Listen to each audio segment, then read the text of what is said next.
NASA, the National Aeronautics and Space Administration, presents Aeronautics and Space Report.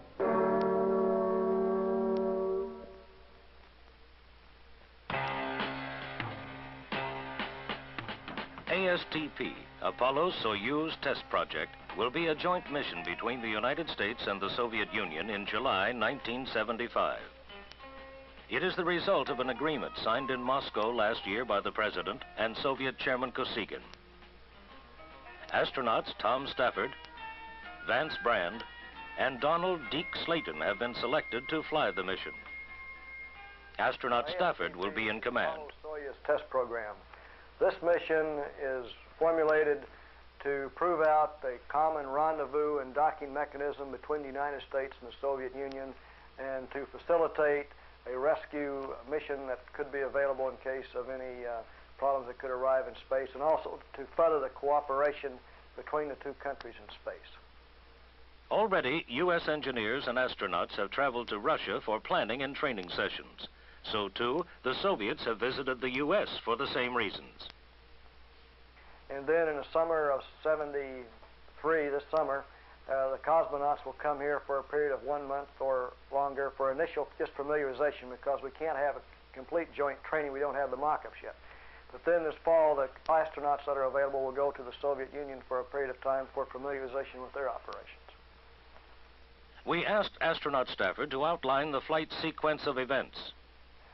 The mission starts with the Soviet Union launching the Soyuz spacecraft with 2 cosmonauts from Turyatam, and then 7.5 hours later, as that spacecraft's orbit swings over the Cape, we will launch a Apollo-Saturn spacecraft booster combination with 3 astronauts.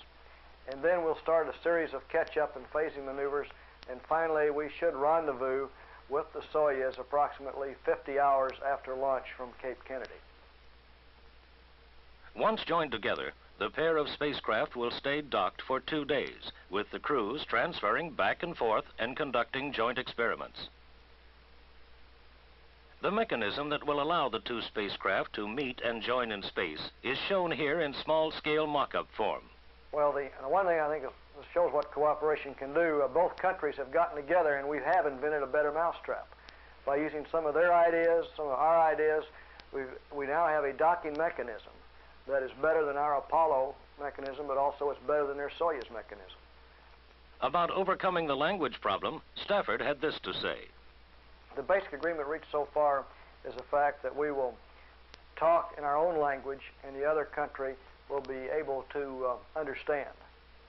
Now, by the time that we actually fly the mission, I'm sure we're both going to be familiar enough that we can talk back and forth for the specific action item in each other's language. Although much work is yet to be done to prepare for the joint mission, astronaut Tom Stafford is optimistic about the test project. Well, it certainly has to carry out the basic premise that it was put on, as far as the demonstrating the capability for cooperation in space and for rescue. I think also, since the interest of both major countries in the world and the rest of the world will show that if we can cooperate and have understanding in good faith in this area, which is so difficult and so technical, they can have it in many other areas.